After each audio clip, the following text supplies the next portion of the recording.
이강민의 잡시사 11호로 6번째 페이지 박광일 역사 전문가와 함께합니다. 어서 오십시오. 안녕하세요. 제가 수원으로 함께 가볼 텐데요. 저 에디터가 써준 원고가 시작부터 이게 뭡니까? 아무리 제가 요즘 살이 바짝 올랐겠거니 수원하면 저는 이것은 갈비인가 통닭인가 수원 왕갈비 통닭이 먼저 떠오르는데요 라고. 이건 편집장이 아니라 그냥 먹보 아닌가요, 이 정도면? 그래도 저는 이제 수원 가면은 예. 그래도 왕갈비탕 정도는. 수원 왕갈비 탕. 예, 갈비는 비싸니까. 그래서 갈비탕 한 왜 그릇 그러세요? 먹고 예. 답사를 시작해야 수원에 온 느낌이 든다라는 어떤 그런 기분은 있는 것 같습니다. 저희가 빨리 성공해서 갈비 한번 잡수게 해드리겠습니다. 예. 어쨌든 저는 수원하면 수원 왕갈비 통닭이 먼저 떠올라야 되는 것 같은데요. 우리 역사를 살아가는 빛광일 선생님께서는 수원에 있는 어떤 역사 이야기로 우리 잡지사 구독자들을 기쁘게 해드릴까? 요 생각에 오매불망 정신이 없으시다고 들었습니다. 네, 정신이 없지는 않고요. 답을 찾으셨나요? 네, 수원 가면은 진짜로 이야기거리가 굉장히 많은데 그 이야기가 수렴된 한 인물, 바로 이산, 정조. 로 이제 모이는 것 같아요. 그래서 이 이야기를 어떻게 보면 정조로 연결을 할까 말까가 사실은 답사를 할 때 고민이 될 정도로 굉장히 여러 부분에서 겹치게 되고 그런 면에서 아니 창경궁에서 만났던 그분을 여기서 다시 어떻게 평가를 해야 될지 이런 부분들이 있는데 창덕궁과 창경궁은 실제로 정치를 펼쳤지만 그 모습이 드러나진 않거든요. 네네. 그런데 이제 수원은 실제로 그 모습이 드러난 화성 같은 것들이 있기 때문에 네. 그런 면에서 이제 조금 더 그 당시 어떤 구체적인 상황들을 설명하는 데는 도움이 되는 것 같습니다. 정조의 통치의 흔적이 물리적으로 딱 보이니까. 그렇습니다. 그리고 이제 수원이 정말 예뻐요. 예쁘다. 네. 예쁘더라고요. 예, 진짜. 그래서 밤에 이 성곽의 조명이 이렇게 쭉 들어온 모습들을 보면은 이렇게 예쁜 우리나라의 성곽 도시가 있었나? 라는 그런 느낌을 갖게 되기 때문에 날씨가 추워서 조금 어렵긴 하겠지만 그래도 이렇게 두꺼운 외투 하나 탁 성곽의 트렌치코트 일부분 걸치고. 그래서 장안문이든 팔달문이든 어느 한 영역을 이렇게 싹 살피면서 수원 왕갈비 통닭과 함께 하신다면은 역사와 그 다음에 자신의 어떤 그 건강도 챙길 수 있지 않을까 하는 생각이 듭니다. 살집도 좀 키울 수가 있고요. 네. 오늘도 저희가 유튜브로는 틈틈이 뭐 사진 자료 같은 걸 같이 보여드릴 테니까 유튜브로 즐겨보시는 것도 여력이 되신다면 좋겠습니다. 수원은 정조의 마음의 고향이자 진짜로 새로운 고향과도 같은 곳이다라고 하는데 네. 그 왕의 고향이라고 하니까 지난 시간에 이제 설명해 주신 풍패라는 말이 떠오릅니다. 그렇죠. 한나라 고조 유방의 고향을 풍패라고 한다. 그러면서 동시에 동아시아에서 제왕의 고향을 가리키는 보통 명사처럼 쓰이게 되었습니다. 그래서 태조 이성계의 본관인 전주도 풍패지관. 풍패에 비유를 해서 그래서 풍패지관. 그래서 남문 이름은 풍남문. 풍남문. 맞아요. 여기까지 우리가 배웠었는데 그러면서 말씀하시길 오늘 우리가 살펴볼 수원은 신풍이라고 부른다. 그렇죠. 새 신자를 써서 새로운 풍패라는 의미를 갖게 되는데요. 그 공간은 이제 그 화성 안에 행궁이 있는데 행궁의 그 정문 이름이 신풍루가 됩니다. 신풍루. 그래서 원래는 이제 진남이라는 이름을 갖고 있었는데 이제 이름을 변경을 하면서 신풍이 되었고 사람들은 믿어 의심치 않고 정조는 여기를 자신의 새로운 고향으로 삼았다. 중심지로 삼았다. 이렇게 이제 평가를 하고 있습니다. 네, 저희가 지금 사진을 띄워드렸습니다. 화성행궁의 정문 신풍루의 모습인데 좀 화려한 느낌이 있고 그렇습니다. 누문으로 되어 있고 실제로 이제 저런 모습들이 그림에도 그다음에 사진에도 현재 이제 복원한 모습으로도 볼 수가 있기 때문에 그래서 이제 우리는 이 신풍에서부터 정조는 이 수원을 어떻게 생각을 했고 거기를 어떻게 가꾸려고 했고 더 나아가서 그의 어떤 삶에서 수원이 어떤 의미를 있는지 이제 그런 부분을 살펴볼 수 있을 것 같습니다. 어떤 제왕의 새로운 고향 이런 상징성을 가진 이름이 딱 느껴지는데 근데 새로운 고향이 왜 필요했던 걸까요? 아무래도 이제 정치적으로 그 고향이라고 한다 그러면은 이제 한양이 될 겁니다. 그런데 이제 한양을 벗어나서 한양의 정치 모습을 능가하는 어떤 다른 모습을 보여주려고 했던 것 같고요. 더 나아가서 수원이라고 하는 곳을 바탕으로 자신의 어떤 정치적인 이념을 실현시켜 보려고 했던 그런 부분들이 있던 것 같아요. 그런 면에서 한양과 또 다른 영역에 어떤 의미를 가지고 있지 않을까 이렇게 이제 평가를 해보는 거죠. 정치적 이념이라 하시면 가령 뭐 예를 들어서 예. 이제 그 당시가 어떻게 보면은 그 신하들하고 임금하고 굉장히 경쟁을 하는 상황이었는데 그 경쟁 속에서 사실은 자신의 아버지가 목숨을 잃기도 사도세자가 네, 그래서 붕당의 어떤 폐해나 이런 것들을 얘기하는 부분들이 있습니다. 예. 그런데 이제 그거를 넘어서는 어떤 새로운 어떤 자신의 정치, 그래서 스스로 굉장히 제왕으로서의 모습을 보여주고자 많은 노력을 했었거든요. 왕권을 좀 키우려는. 그렇습니다. 그런 면에서 이제 그 부분을 현실적으로 드러내기 위해서는 네. 새로운 어떤 정치적인 근거지, 더불어서 그거를 바탕으로 하는 군사력, 더불어서 새로운 어떤 도시의 어떤 건설을 통한 어떤 경제 규모의 확대, 더 나아가서 조선 전반에 대한 어떤 구획을 좀 새롭게 해본다는 이런 생각을 하지 않았을까 이렇게 보여지는 거죠. 신도시 하나를 건설한 거네요. 그렇습니다. 예. 그래서 이제 신도시 하면은 최근의 일인 것처럼 보이지만 원래는 신도시는 도읍지예요. 도읍지. 개성이 고려의 신도시고요. 한양이 조선의 신도시입니다. 지금처럼 뭐 서울 수도권 곳곳에 있는 그런 신도시 개념이 아니네요. 그렇죠. 예. 왜냐하면 이제 새로운 어떤 그 도읍지를 건설하는 과정 속에서 구 어떤 왕국과의 거리를 둬야 되는 부분들이 있는데 네. 그런 과정에서 새로운 어떤 신도시들이 들어섰는데 네. 그런 의미에서 보면은 수원을 새로 만들었다? 네. 그럼 도읍지를 새로 만드는 거 아니야?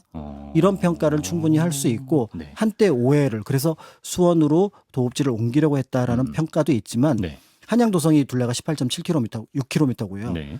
수원 화성이 5.7km입니다. 아하. 규모가 너무 작아서 이거는 도읍지 이전하고는 거리가 있는 그러니까 제2의 어떻게 보면 정치적인 거점으로 만들려고 했다라는 네. 평을 이제 할 수가 있습니다. 그렇군요. 정조의 뜻은 뭐 대략 알겠고 그럼 왜 하필 수원이었을까요? 그때 당시로 치면 서울에서 수원은 꽤나 만만치 않은 거리였을 것 같은데. 조선 후기에 한양을 중심으로 네 방향의 전략적인 요충지를 고민을 하게 되는데요. 네. 그래서 북쪽에는 개성이 있으니까 큰 문제 없고 네. 그다음에 동남쪽에는 광주가 있으니까 큰 문제가 없고 바다로 서쪽에는 강화도가 있으니까 큰 문제가 없는데 남쪽이 가장 핵심이 돼야 되는데 거점 도시가 없었던 거예요. 그런데 일찍이 수원에 여러 번 이제 관심을 두고 있었고 그 네. 지역의 어떤 지형이라든지 이런 것들을 살피고 있었던 거죠. 예. 이런 가운데 자신이 왕에 올라서 이 수원을 결정적으로 새롭게 도시로 만들고자 하는 계획을 실천하게 되는데 네. 뜻밖의 네. 여기에 효의 논리가 적용이 됐던 겁니다. 효의 논리가 그렇습니다. 무슨 말씀이죠? 1789년에 네. 지금의 그 휘경동에 있던 네. 아버지의 무덤을 바로 수원읍으로 옮기는 거예요. 사도세자가 휘경동에 무덤이 있었습니다. 무덤이 있었는데 수원으로. 네. 그런데 수원읍으로 옮겨요. 네. 이런 일은 없거든요. 왜냐하면 산골짜기로 가야 되잖아요. 읍이 산골짜기. 읍. 그러니까 읍으로 간다는 건 사람들이 사는 동네로 무덤을 옮기는 거예요. 이건 폭군이나 하는 겁니다. 원래 무덤은 사람들이 없는 데로 가야 되잖아요. 근데 정조는 우리가 알고 있기로 그런 분이 아니잖아요. 네. 그러니까 여기다가 무덤을 옮기는 대신 네. 그럼 그 읍을 네. 옮깁니다. 네. 지금의 수원 화성 자리예요. 그러면서 구수원을 신수원으로 만드는 과정에서 네. 외곽을 둘러싼 성벽을 하나 만듭니다. 네. 그게 지금의 수원 화성이고 수원 화성. 네. 그 안에 도시를 만들었으니 네. 그러니까 일종의 그 도미노 같은 거죠. 여기서 아버지의 무덤으로 옮기고 예. 그 무덤 자리가 옮겨간 그 자리에 있던 읍을 네. 다시 한번 옮겨서 새로운 도시로 만든 것이 현재의 수원 화성 장안문 팔달문 있는 네. 그 화성이 되는 거죠. 그렇군요. 그럼 무덤 얘기 나온 김에 왕릉 얘기부터 우리가 좀 해보겠습니다. 이 시간에 왕릉 얘기해 주시는 걸 좋아하는 구독자분들이 굉장히 많거든요. 우리가 수원 그 옆에 화성시에도 왕릉이 있다 그래요. 윤건릉. 거기에 아까 말씀드렸던 네. 아버지의 무덤이 육릉. 사도세자? 예, 사도세자의 무덤이 육릉. 육릉이고 그 다음에 정조의 무덤이 건릉. 건릉해서 윤건릉. 네. 이렇게 되는 거군요. 그런데 이제 의심을 해야죠. 네. 이상하다. 사도세자는 왕이 아닌데. 그렇죠. 그럼 원인데. 그렇죠. 그때 가르쳐 주시기를 뭐 신분에 따라서 그렇습니다. 무덤의 이름이 세자나 달라진다. 아니면은 이제 왕의 사칭 같은 경우는 원이라고 한다고 했으니까 네. 그럼 혈융원인데 이게 왜 육릉이 됐을까? 네. 이제 이런 고민을 가지면 역시 이 잡지사의 잡지사 좀 봤다. 구독자로서는 일반적인 어떤 그 역사적인 그렇죠. 상식을 갖고 있다. 소프트웨어가 자동 업데이트 되듯이. 그렇죠. 그럴 수가 있는 것인데. 사실은 이제 네. 그 혈융원 같은 경우, 그러니까 육릉 같은 경우는 굉장히 특별한 케이스인데요. 처음에는 묘였어요. 묘에서 시작했어요. 네, 원래는- 일반 사람들이 묘잖아요. 그렇습니다. 네. 그런데 이제 당시만 하더라도 세자의 무덤을 묘라고 하는 법식이 없었어요. 네. 그러니까 그냥 수은 묘라고 이름을 붙였는데 나중에 이제 그 정조가 왕이 오르고 나서 무슨 말씀입니까? 그래서 원으로 올려요. 네. 현룡원으로 옮기면서 말씀드렸던 그 현룡원 상태에서 네. 지금의 수원으로 옮깁니다. 한 단계 큰 그림을 그렸네요. 그렇죠. 네. 그리고 무덤을 거의 왕릉처럼 만들어요. 지금 가서 보면 어지간한 왕릉보다 화려합니다. 네. 그리고 정조는 돌아가셔요. 그런데 고종 때 네. 어찌어찌 하다 보니까 사도세자를 장조로 추존을 하게 됐습니다. 그 말인즉 실제 왕이 아니었지만 나중에 역사에서 왕으로 만들어주는 사례. 그게 고종 때예요. 고종 때입니다. 그러니까 현룡원이 예. 육릉이 되는 거예요. 그러니까 정조 기준으로 보면은 네네. 현룡원 플러스 정조가 돌아가시고 나서는 건능, 네. 건능과 현룡원이 되는데 네. 고종 때 비로소 네. 육릉과 건능이 되온. 그래서 현룡원 같은 경우는 네. 묘던 시절, 원이던 시절, 능이던 시절을 모두 갖추고 있는 굉장히 특별한 그러네요. 무덤입니다. 그럼 그렇게 아버지의 무덤을 격상시키려는 노력 그런 게 담겨 있어서 어떤 효의 논리가 있다. 그렇습니다. 그래서 아버지의 무덤을 조금 더 좋은 곳에 옮기려고 하는데 신하들이 반대할 수 없잖아요. 그렇죠. 그런데 거기가 수원 읍이니 네. 그러면 도시는 옮겨야 됐고 그럼 자연스럽게 신도시 건설이라고 하는 구체적인 계획을 만들어내는 거죠. 그래서 1789년에 이제 그 왕의 무덤, 그러니까 아버지의 무덤을 만들고 나서 그다음에 이제 1794년 5년이 지나서 그리고 나서 수원 화성 건설을 본격적으로 들어가는데 그 논의는 사실 1, 2년 전부터 있었고요. 그러니까 자연스럽게 그 논의가 이루어져서 이제부터 10년 계획으로 성을 쌓아라. 이렇게 했는데 뜻밖의 3년 만에 완성되는 바람에 생각보다 단축공사. 네, 단축공사가 된 게 이제 그 준비가 잘 돼 있었고 그 당시 정약용 선생. 그렇죠. 정약용 선생을 포함해서 당시의 실학자들이 중국에서 받아들인 여러 기술들을 바탕으로 새로운 어떤 그 축성 기구들을 만듭니다. 네네. 그래서 이제 뭐 우리가 많이 알고 있는 거중기를 포함해서 농로라든지 이런 것들이 들어가면서 공사 기간이 굉장히 짧아지고요. 무엇보다도 왕의 의지가 뚜렷하니까 숙종년간부터 사실은 인부들에게 급여를 주기 시작했습니다. 근데 이때는 완전히 급여를 반나절 하루까지 모두 계산해서 줬어요. 철저하게. 그러면 일종의 이제 그러면은 농민들로 볼 땐 보통 이런 공사는 그 농한계에 있거든요. 그러면 부업이 되잖아요. 쏠쏠하네. 네, 그리고 적극적으로 오고 임금이 오셔서 가끔은 이거는 환약인데 더위를 피하느냐.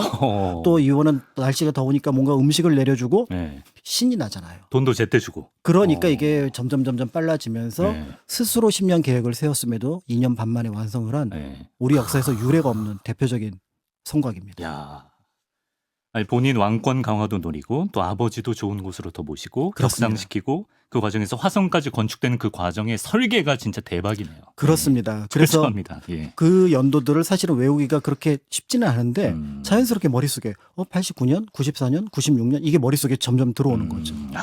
좋아요. 수원 화성이 또 자랑스러운 유네스코 세계문화유산 아니겠습니까? 그렇습니다. 어떤 점이 그렇게 높게 평가를 받은 걸까요? 수원 화성을 보면은 첫 번째로 굉장히 아름답습니다. 저도 가보니까 잘 꾸며졌더라고요. 네, 그렇게 이제 아름답게 만들어진 느끼는 배경 중에 하나는 곡선을 많이 썼는데 이 곡선은 벽돌을 많이 쓴 덕분이에요. 원래 벽돌을 쓰는 거 아닌가요? 원래는 화강석을 중심으로 씁니다. 화강암? 그렇죠. 덩어리돌을 쓰면은 우리가 일반적으로 보는 한양도성의 모습이 나타나는데 여기는 굉장히 곡선 그다음에 여러 가지 시설 이런 것들을 많이 쓸 수 있게 됐고 무엇보다도 현대전은 예전처럼 총 쏘고 예전처럼 활 쏘고 칼 쓰는 게 아닙니다. 대포를 써요. 그러니까 대포에 대비해서 성을 만들고 대포로 성을 방어할 수 있도록 각 지역에다가 이런 어떤 군사 시설을 만들어 놨거든요. 이런 면에서 볼 때 동아시아 근대 성곽의 최고봉이다. 라는 평가 속에서 수원 화성이 세계유산으로 등재가 되었습니다. 듣고 나니까 더 뭔가 대단해 보이네요. 수원 화성이 근데 원래는 대부분 파괴됐던 역사가 있다고요? 그렇죠. 그러니까 사실은 저기서 큰 전쟁은 없었거든요. 그런데 한국전쟁을 겪으면서 수원이 굉장한 격전지였어요. 아이고, 지금 사진을 띄워드렸는데 파괴된 그 화성의 장안문 사진인데요. 장안문은 반파가 됐는데 팔달문 같은 경우도 또 반파가 되고. 근데 반파가 돼도 저렇게 마치 종이 사진을 이렇게 찢어낸 것처럼 반듯하게. 그렇습니다. 그리고 또 다른 어떤 시설들도 굉장히 많이 파괴가 됐거든요. 그런데 유네스코에서 세계유산을 등재할 때는 원형이 가장 중요합니다. 원래의 모습. 그렇죠. 원래 이 모습이 있느냐 없느냐가 중요하다는 점에서 사실은 굉장한 위기라고 볼 수 있는데 한편으로는 이제 우리가 현대 들어서 화성을 한번 요렇게 한번 만들어 볼까 복원하고 또 저렇게 한번 만들어 볼까 복원하고 이것도 문제가 있거든요. 원래대로 만들어야 되거든요. 그런데 이제 유네스코 저렇게 심하게 망가졌는데 어떡해요? 그렇죠. 네. 그러니까 이제 유네스코 전문위원들이 와서 등장하면서 네. 이제 그 사전 지식이 있을 거 아니에요. 네.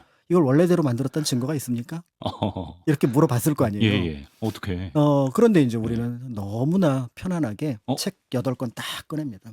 책이 있습니까? 네, 화성 성역 의궤라고 하는 책이 있어요. 화성 성역 의궤 사진이 또 나와 있는. 그렇죠. 화성을 성을 쌓은 것을 의식과 계범으로 정리한 책. 와. 그래서 그림과 설계도와 심지어는 어떤 그 도구를 써서 네. 어떤 재료로 누가 얼마의 시간을 걸려 쌓는지 다 들어가 있습니다. 이런 비유가 어떨지 모르겠지만 사진 보니까 그 장난감 블록 조립서 같아요. 그렇죠. 그러니까 저거 저대로만 있으면 만들면 저대로 있으면은 수원 화성을 비슷한 지형 한 군데 있으면 하나 더 만드는데 네. 예전하고 똑같이 만들 수 있다는 거죠. 야. 그러니까 이제 유네스코 전문위원들이 딱 네. 보면서 맞춰보는 거죠.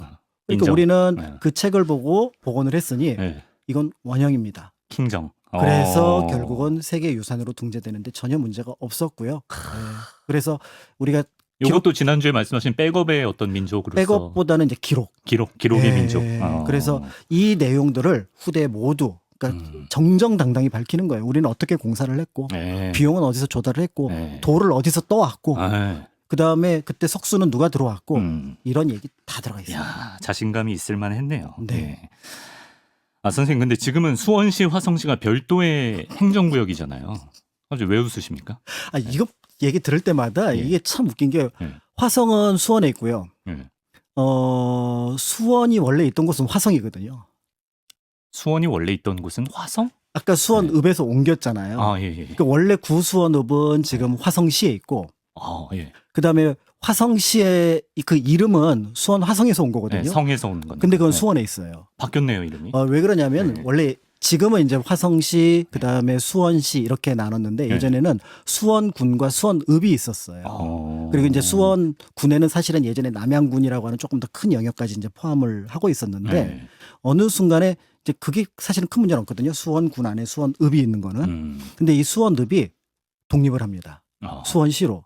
예. 그러니까 수원군이 더 이상 수원군이라는 이름을 쓸 수가 없는 거예요. 우리 뭘 쓰지? 그런데 여기서 가장 유명한 건 화성이거든요. 네. 그러니까 수원시 안에 있는 화성을 가져다가 쓰면서 화성시가 돼서 화성에는 화성이 없습니다. 사실은 이런 이름 비일비재합니다.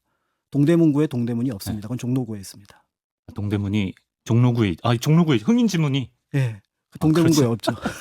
그러네 생각해보니까 한 번도 생각을 못 해봤는데. 네. 그래서 갈 때마다 그리고 예전에는 화성시청이 네. 수원시 안에 있었어요. 군청이.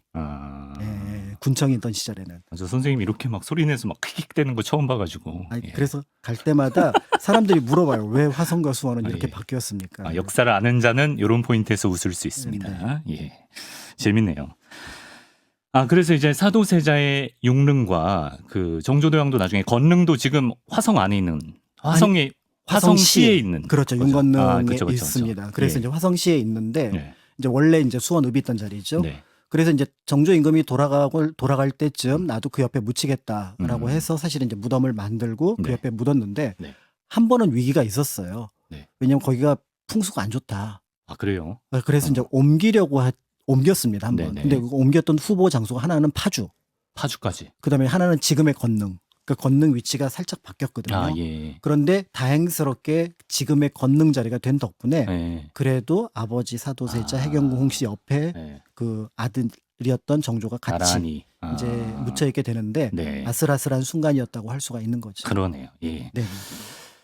자, 이번에는 화성 행궁을 좀 본격적으로 가보겠습니다. 최근에 그 화성 행궁의 관광객이 그렇게 늘었대요. 이유인즉 그 이상한 변호사 우영우의 그 아버지가 하는 김밥집이 화성 행궁에 있는 그 행궁동이라는 데 있다고 합니다. 그렇죠. 행궁동 굉장히 예뻐요. 예쁜 동네군요. 네, 전국에서 손꼽히는 많은 그러니까 이제 관광객들이 찾는 그 골목이라고 볼 수가 있죠. 그러니까 예를 들어 서울의 뭐 삼청동, 북촌 네. 이런 일대, 그다음에 전주 한옥마을 일대 하고 더불어서 행궁동인데 네. 거기 예쁜 카페도 있고 맛있는 식당들도 있고 또 풍경이 계속 성곽 그다음에 행궁 이런 담벼락이나 지붕이 있으니까 고풍스럽거든요. 그래서 사진 찍는 분들도 많고 사실은 그 전에 여기가 더 한 번 유명했던 적이 있었어요. 왜 뭘로요? 대장금. 대장금이 왜요? 대장금 촬영을 여기서 했거든요. 대장금은 지금도 중동 지역 가면 어마어마하잖아요. 다 대장금 얘기하고. 예, 그러니까 당시 이제 주요 어떤 촬영 장소들 그때 궁궐을 잘 안 빌려줄 때였으니까 행궁은 이제 복원한 부분이 많거든요.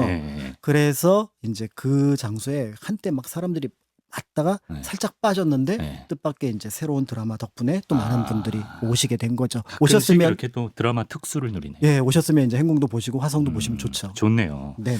근데 행궁이 무슨 뜻이에요? 행궁의 사전적인 의미는 임금이 도성 밖에 나가서 머무는 것. 정도로 보시면 될 것 같습니다. 그러니까 임금이 머무는 걸 궁이라고 하는데 밖에 나갔으니까 단일 행자를 써서 행궁이라고 얘기를 하는데 목적은 여러 가지입니다. 예를 들어 온양행궁 같은 경우는 온천했을 것 같은데. 맞습니다. 거기 이제 온천. 그 휴양 목적으로 온천욕을 하기 위해서 가는 거고요. 화성행궁 같은 경우는 일종의 거점이면서 동시에 능행을 하기 위해서 잠시 머무르는 곳. 능에 가기 위해서. 네, 아버지의 무덤을 가기 위해서 잠깐 그때는 이제 원이니까 원행이라는 표현을 쓰는데 이렇게 해서 갔던 곳이었고 그다음에 이제 또 한편으로 피란을 목적으로 행궁을 만드는 경우 이런 경우도 있기 때문에 각각의 이제 행궁의 역할은 좀 다른데 이제 수원 화성 같은 경우는 두 가지 역할. 하나는 그 지역의 거점으로서 행정지치로서 어떤 모습과 그다음에 이제 임금이 혈융원을 가기 위해서 머무는 곳 이런 정도로 보시면 될 것 같습니다. 네. 지금이야 서울에서 수원까지 뭐 넉넉 잡아 뭐 2시간이면 충분히 가지만 예전에는 그 행차를 했을 때 행궁으로 다 말 타거나 걸어갔을 거 아니에요? 그렇죠. 임금님은 가마 타고 가시고. 엄청 오래 걸렸겠네요. 하루나 하루 반? 하루 반 정도. 네네. 천천히 가면 이틀. 딸린 사람들도 막 엄청 많았을 거 아니에요? 그때 다른데요. 가장 유명한 건 1795년에 을묘년의 원행입니다. 을묘년에? 네. 그래서 조선 역사상 최대의 어떤 그 궁궐 밖 행차라고 볼 수가 퍼레이드. 있습니다. 실제로 퍼레이드 같은 모습을 보였던 게 참여했던 인원만 6,000명. 그다음에 동원됐던 말은 800필. 와. 기간은 8일. 8일 동안. 예. 근데 좀 묘한 게 느껴지지 않나? 아까 그 화성성의 여기도 8건이었고요. 네네. 이것도 8일입니다. 지금 뭐 하시는 거예요? 팔에 뭔가 걸려 있는 느낌이 들지 않나요? 이거 뭐 학계에서 알려진 건가요? 아니면 박광일 선생님? 아니요, 학계에서도 음모론인가요? 학계에서도 알고 있는. 그래요? 왜 팔의 의미가 있나요? 사두세자가 그 뒤주라고 하는 쌀 담아두는 상자에 갇혀서 죽은 기간이 8일입니다. 그걸 일부러 맞춘 거예요? 그런 것 같아요. 기록은 없습니다. 근데 왜 하필이면 8일일까? 왜냐하면 정조가 7일로도 충분히 이 행사를 치를 수 있었거든요. 굳이 멈춰서 8일을 채웁니다. 좀 근데 아닐 수도 있을 것 같은데. 저는 그럴 수 있다고 봐요. 정조는 굉장히 치밀한 왕이었기 때문에. 아버지를 많이 생각했으니까. 그렇죠. 그래서 신하들한테 내가 왜 8일에 가는 줄 알아? 상상해봐. 이게 힘들지 않아요? 정답을 얘기해 주면 편한데. 내가 왜 화났는지 알아? 답을 안 알려줘요. 이거 알아봐. 열린 결말이에요. 그러면은 이제 그 고민을 하게 만드는. 그러니까 정조는 쉽게 답을 내지 않지만 한편으로는 그런 의도가 있지 않았을까. 있지 않았을까. 그런 것도 재밌는 포인트네요. 지금은 뭐 대통령 이제 차 타고 지나가서 막 잠깐이라도 도로 통제되고 이러면 사람들은 귀찮아하잖아요. 그렇습니다. 그때 사람들은 어땠을까요? 왕이 지나가면. 굉장한 구경거리예요. 그러니까 왕도 사실은 그걸 염두에 두고 그러니까 왕이 온다라고 하는 거는 사실은 그 지역의 그 관리들로서는 굉장히 힘이 듭니다. 그 백성들도 없지 않아 힘이 든 부분이 있지만 이런 구경을 할 기회가 없고 한편으로는 민원을 해결할 수 있는 굉장히 중요한 자리이기도 하죠. 거기서요? 네, 그래서 격쟁이라고 해가지고 꽹가리를 막 칩니다. 그러면은 사실은 군인이 잡아서 그 사람을 데려오는 게 아니라 물어봐요. 왜 꽹가리를 치셨습니까? 징을 치셨습니까? 그러면은 요즘에 저희 동네에서 뭔가 지금 세금 문제가 있는데 그것 좀 해결해 주셨으면 좋겠습니다. 그러면은 그걸 접수를 쭉 해서 임금님이 계신 곳에 가서 요런 문제들이 이번에 소원이 올라왔습니다. 중간에 멈춰서. 그렇습니다. 그러면 이제 그 부분을 이제 그 일정 부분 논의가 필요하다 그러면은 실제로 그거를 뭐 대신들에게 당시 이제 영의정 같으면 최재공한테 이 문제를 좀 해결해 봐라. 이런 방식으로 정리를 하는 과정들을 거쳤고요. 그리고 현장에 임금이 도착을 하면은 형식적으로 과거를 치릅니다. 과거를요? 네. 고세? 그렇죠. 그러면 그 과거는 굉장히 어떻게 보면 그 간단한 과거잖아요. 문과가 되든 무과가 되든 거의 합격시켜줘요. 그리고 형식적으로 벼슬을 내립니다. 약간 특채 느낌이죠. 그렇죠. 명예직으로. 그러니까 이제 그런 부분들도 있고 또 한편으로 현지에 도착해서는 자연스럽게 네. 어르신들 모셔다 잔치 베풀고 그다음에 불쌍한 사람들이 있으면 쌀 나눠주고 하는 거는 네. 일반적인 모습이었어요. 왕이 지나가면 엄청난 경사네요. 그렇죠. 일종의 동네에서는 잔치와 같은 네. 그런 느낌이었을 것 같고 더 나아가서 이 시기는 이제 왕의 슬픔은 일정 부분 그 해소가 됐던 시기니까 그런 면에서 이제 많은 사람들이 기뻐하며 축하할 수 있는 그런 행사였던 거죠. 화성까지 총 몇 차례나 행차하셨나요? 13번 정도 갔고요. 아까 말씀드렸던 1795년 을묘년이 굉장히 중요한 게 네. 죽은 사도세자의 회갑을 맞이하는 해였습니다. 그래서 그렇게 크게 하셨군요. 네. 그런데 이제 겉으로 드러냈던 거는 사실은 어머니 해경궁 홍씨의 회갑이었고요. 네. 두 분이 동갑이었거든요. 동갑이군요. 예. 네. 그런 의미에서 그 행사를 크게 했고 그거 외에도 13번이나 방문을 했으니 그 대외적으로 드러났던 의미 더 나아가서 정조가 또 사도세자를 생각했던 의미 이런 것들을 생각해 보면은 네. 수원 화성 앤드 육릉 건능이라고 하는 것들은 네. 서로 연결해서 흥미롭게 볼 수 있는 부분들이 있는 거죠.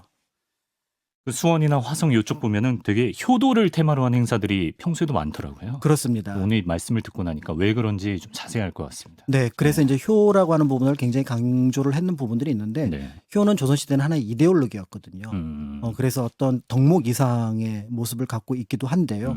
한편으로는 이제 많은 사람들은 이 효를 바탕으로 정조는 자기 정치를 하려고 했던 것 같다. 이런 부분들이 있는 거죠. 예를 들어서 화성을 만들다 보니까 자연스럽게 그 일대의 경제적인 어떤 자립 기반을 만들어야 돼요. 네네. 그런데 거기에 상인들을 대거 이전을 시킵니다. 네. 그런데 그들에게 일정한 부분 면세, 세금을 안 받아요. 그러면 상당 부분 정조에 대해서 호의를 갖게 되는 부분들이 있고요. 네. 그다음에 수원이 지금도 농업으로 굉장히 유명한 도시잖아요. 네. 이때 이미 자급자족 도시를 만들기 위해서 주변에 논과 저수지를 만듭니다. 그러니까 자연스럽게 산업으로서의 어떤 중심이 되는 그런 도시를 만들었고 네. 무엇보다도 군사적으로 굉장히 중요한 역할을 해야 되거든요. 예. 장영영이라고 하는 특별한 군영을 만들어서 원래 목적은 5,000명이었는데 5,000명에 이르지 못지만 3,500명이라고 하는 군대를 호위 부대로 갖고 있고 그다음에 화성에 주둔을 시켰어요. 왕 호위 부대로만 3,500명을. 그렇습니다. 그러니까 이게 이제 정조의 무력 기반이 되기도 했던 네. 거죠. 그래서 많은 사람들은 왜 이 화성을 만들었을까라고 얘기를 했을 때 정조는 그런 얘기를 이제 한중록에 보면 얘기를 합니다. 뭐라고요? 순조가 15살이 되면 나 수원 가서 네. 좀 편안하게 쉬겠습니다. 순조가 아들이 거죠? 예. 그러니까 15살이 되면은 편안하게 쉬겠습니다. 라는 표현을 했다고 해요. 근데 이제 그거는 어떤 의미에서 보면은 그 아들한테 왕위를 물려주고 이른바 조선 초기에 등장했던 상황. 네. 태종이 그랬던 것처럼 태종이 세종한테 물려주고 네. 상황 정치를 했었잖아요. 네. 그 모습을 상상하지 않았을까. 그래서 거기 행궁 안에 보면 미로한정, 늙어서 나중에 한가하게 머물 곳 네. 이런 곳이 있고요. 노래당, 늙으면 올 곳 네. 이런 집 이름을 붙여놨거든요. 위로부터의 그 왕의 정체성뿐만 아니라 뒤까지 생각을 하는 그렇죠. 거예요. 야. 그런데 안타깝게 그게 정조 나이 기준으로는 54세가 되는 해가 되는 해인데 네. 49에 돌아가면서 그 뜻을 이루지 못하게 되고 일찍 순조는 돌아가셨구나. 11살에 왕위에 올라가게 되는 거죠. 예. 그런 면에서 이 정조의 그 건강 문제가 사실은 정치에 큰 영향을 끼쳤고 애연가라고 들었어요. 애연가의 애주가예요. 애주가까지. 그러다 보니까 이제 한때는 독살설이 굉장히 유행을 하기도 했지만 독살보다는 건강 문제가 크다라는 게 최근에 이제 많은 또 연구자들이 견해를 피력하고 있기 때문에 네. 그 부분은 좀 더 살펴봐야 될 것 같은데 네. 그런 면에서 만약에 정조의 정치가 54세를 사실은 영조를 보면은 네. 한 30년 더 정치를 하시는 거거든요. 82에 돌아가셨으니까. 그렇죠. 장수하셨죠. 그러니까 이제 그런 면에서 볼 때 정조가 자기 꿈대로 화성에서 한 10년 이상 더 정치를 했다면 조선은 또 어떻게 바뀌었을까 이런 상상을 하는 분들도 있습니다. 예. 참 정조라는 인물은 알면 알수록 좀 신비감을 더하는 그런 인물인 것 같습니다. 선생님 다음 주 프리뷰도 해주셔야죠. 이 시간을 기다리는 또 에디터들이 많습니다. 그렇죠. 예. 지금 이제 그 저희가 화성 얘기를 했는데 화성이 사실은 지금은 사라진 표현으로 직할시예요. 화성이 네. 직할시. 그러니까 네. 우리 예전에 그 부산 직할시, 대전 광주 직할시. 직할시 이런 네. 것처럼 네. 지방에 속하지 않고 정부의 중앙 정부에 직접 속하는 도시였었는데 화성이 그런 역할을 했습니다. 예. 그런 것들을 조선시대 용어로 바꾸면 유수부라고 얘기를 해서 그래서 수원 유수는 경기도지사의 명령을 받지 않고요. 아, 예. 왕의 명령을 직접 받거든요.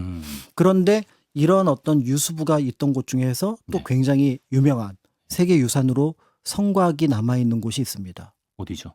광주의 남한산성이요. 아, 경기도 광주의 남한산성. 거기도 유수부였거든요. 광주 유수부. 어떤 면에서는 수원보다 훨씬 더 중요한 의미를 갖는데 그래요.